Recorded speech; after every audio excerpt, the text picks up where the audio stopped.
ಅಕ್ಕಿ ಇಲ್ಲ.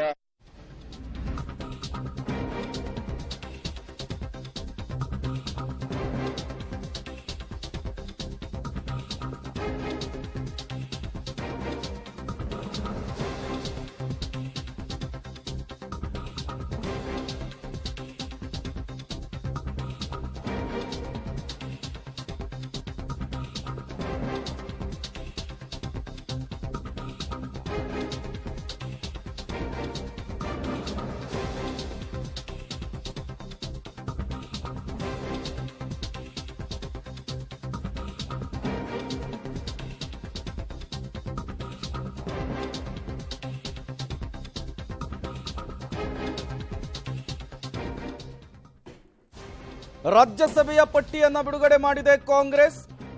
ಈ ಪಟ್ಟಿಯಲ್ಲಿ ಯಾರ್ಯಾರು ಇರ್ತಾರೆ ಅನ್ನುವಂತಹ ಕುತೂಹಲ ಸಹಜವಾಗಿಯೇ ಇತ್ತು. ಅದಕ್ಕೀಗ ತೆರೆ ಬಿದ್ದಿದೆ.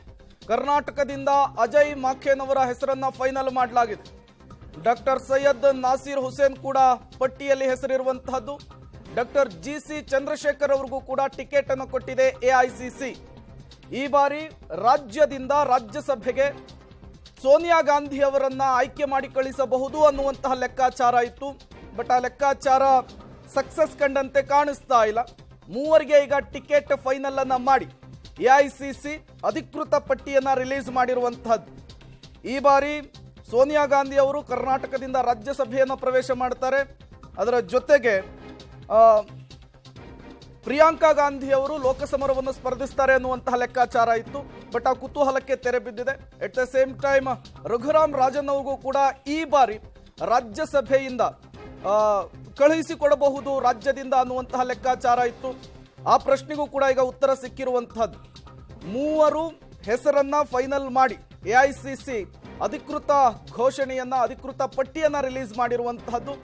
ಮೂವರ ಹೆಸರನ್ನ ನೀವು ಗಮನಿಸ್ತಾ ಇದ್ದೀರಿ. GC ಚಂದ್ರಶೇಖರ್ ಅವರಿಗೆ ಟಿಕೆಟ್ ಅನ್ನು ಕೊಟ್ಟಿದೆ. ಅದರ ಜೊತೆಗೇನೆ ಎಲ್ ಹನುಮಂತಯ್ಯ ಬದಲು ಅಜಯ್ ಮಾಖೇನ್ ಅವರಿಗೆ ಟಿಕೆಟ್ ಅನ್ನು ಕೊಟ್ಟಿರುವಂತಹದ್ದು. ಮತ್ತಷ್ಟು ಡೀಟೇಲ್ಸ್ ಅನ್ನು ಕೊಡ್ತಾರೆ ನಮ್ಮ ಪ್ರತಿನಿಧಿ ಶಬೀರ್. ನೇರ ಸಂಪರ್ಕದಲ್ಲಿ ಜಾಯಿನ್ ಆಗಿದ್ದಾರೆ. ಶಬೀರ್, ಸಾಕಷ್ಟು ಪ್ರಶ್ನೆಗಳು ಕುತೂಹಲಗಳಿತ್ತು. ಸೋನಿಯಾ ಗಾಂಧಿ ಅವರನ್ನ ರಾಜ್ಯದಿಂದ ರಾಜ್ಯಸಭೆ ಕಳಿಸಬಹುದು, ರಘುರಾಮ್ ರಾಜನ್ ಅವರನ್ನ ರಾಜ್ಯಸಭೆಗೆ ಕಳಿಸಬಹುದು ಅನ್ನುವಂತಹ ಪ್ರಶ್ನೆ ಕುತೂಹಲ ಅದೆಲ್ಲದಕ್ಕೂ ಕೂಡ ತೆರೆ ಬಿದ್ದಿದೆ. ಈಗ ರಾಜ್ಯಸಭೆಯ ಟಿಕೆಟ್ ಫೈನಲ್ ಆಗಿದೆಯಲ್ಲ, ಅದ್ರ ಬಗ್ಗೆ ಡೀಟೇಲ್ಸ್ ಕೊಡೋದಾದ್ರೆ. ಪ್ರೇಮ, ಹೌದು, ಬಹಳಷ್ಟು ನಿರೀಕ್ಷೆಗಳಿತ್ತು. ಯಾಕಂದ್ರೆ ಕರ್ನಾಟಕದಿಂದ 3 ಸ್ಥಾನಗಳಿದ್ದಂತ ಹಿನ್ನೆಲೆಯಲ್ಲಿ ಯಾರನ್ನ ಆಯ್ಕೆ ಮಾಡಬಹುದು, ರಾಜ್ಯಸಭೆಗೆ ಈ ಬಾರಿ ಯಾರನ್ನ ಕಳಿಸ್ಕೊಡ್ಬಹುದು ಅನ್ನೋದ್ರ ಬಗ್ಗೆ ಸಾಕಷ್ಟು ಚರ್ಚೆಗಳಿತ್ತು. ವಿಶೇಷವಾಗಿ ಸೋನಿಯಾ ಗಾಂಧಿ ಅವರನ್ನ ಕರ್ನಾಟಕದಿಂದ ರಾಜ್ಯಸಭೆಗೆ ಆಯ್ಕೆ ಮಾಡಬೇಕು ಅನ್ನುವಂತ ಮಾತುಗಳು ಕೂಡ ಕೇಳಿಬಂದಿತ್ತು. ರಾಜ್ಯ ನಾಯಕರು ಕೂಡ ಸೋನಿಯಾ ಗಾಂಧಿ ಅವರನ್ನ ಭೇಟಿಯಾಗಿ ಈ ಒಂದು ಪ್ರಪೋಸಲ್ ಅನ್ನ ಕೂಡ ಇಟ್ಟಿದ್ರು. ರಾಜ್ಯಸಭೆಗೆ ಏನಾದ್ರೂ ಒಂದ್ ವೇಳೆ ಹೋಗೋದಾದ್ರೆ ಅದು ಕರ್ನಾಟಕದಿಂದ ಆಯ್ಕೆ ಆಗಬೇಕು ಅನ್ನುವಂತ ಮನವಿಯನ್ನ ಕೂಡ ಮಾಡ್ಕೊಂಡಿದ್ರು. ಆದ್ರೆ ಸೋನಿಯಾ ಗಾಂಧಿ ಅವರು ಈಗಾಗಲೇ ರಾಹುಲ್ ಗಾಂಧಿ ಅವರು ಕೇರಳದಿಂದ ಸ್ಪರ್ಧೆ ಮಾಡಿ ಗೆದ್ದಿರುವಂತಹ ಹಿನ್ನೆಲೆಯಲ್ಲಿ ಈಗ ಸೋನಿಯಾ ಗಾಂಧಿ ಅವರು ಕೂಡ ದಕ್ಷಿಣದ ರಾಜ್ಯಗಳಿಂದ ಆಯ್ಕೆ ಆದ್ರೆ ಹಿಂದಿ ರಾಜ್ಯದ ಒಂದು ಹಿಡಿತ ಅಥವಾ ಇಲ್ಲಿನ ಅಸ್ತಿತ್ವ ಕಡಿಮೆ ಆಗ್ಬೋದು ಅನ್ನೋ ಕಾರಣಕ್ಕೆ ಅವರು ಉತ್ತರ ಭಾರತದಿಂದ ಆಯ್ಕೆ ಆಗ್ಲಿಕ್ಕೆ ನಿರ್ಧಾರ ಮಾಡಿದ್ರು. ಹೀಗಾಗಿ ರಾಜ್ಯದಿಂದ ಆಯ್ಕೆ ಆಗ್ಲಿಕ್ಕೆ ಅವರು ಹಿಂದೇಟನ್ನ ಹಾಕಿದ್ರು. ಮತ್ತೆ ತೆಲಂಗಾಣವೂ ಕೂಡ ಇದೇ ರೀತಿಯಾದಂತಹ ಮನವಿಯನ್ನ ಮಾಡ್ಕೊಂಡಿತ್ತು.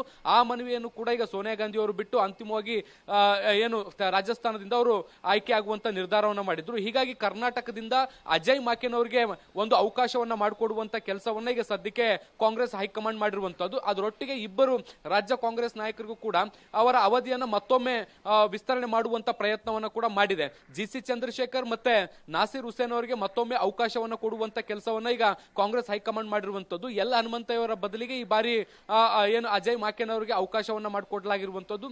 ಎಲ್ ಹನುಮಂತಯ್ಯವರಿಗೆ ಮುಂದಿನ ಹಂತದಲ್ಲಿ ಬೇರೆ ಅವಕಾಶಗಳನ್ನ ಮಾಡಿಕೊಡುವಂತ ಸಾಧ್ಯತೆಗಳನ್ನ ಕೂಡ ನಾವು ನಿರೀಕ್ಷೆ ಮಾಡಬಹುದು. ಈಗ ಸದ್ಯಕ್ಕೆ ಇಬ್ಬರು ಸಂಸದರ ಟರ್ಮ್ ಅನ್ನ ಕಂಟಿನ್ಯೂ ಮಾಡಿದ್ರೆ ಒಬ್ಬರಿಗೆ ಹೈಕಮಾಂಡ್ ಕ್ಯಾಂಡಿಡೇಟ್ ಆಗಿ ಅವಕಾಶವನ್ನ ಮಾಡಿಕೊಡ್ಲಾಗಿದೆ.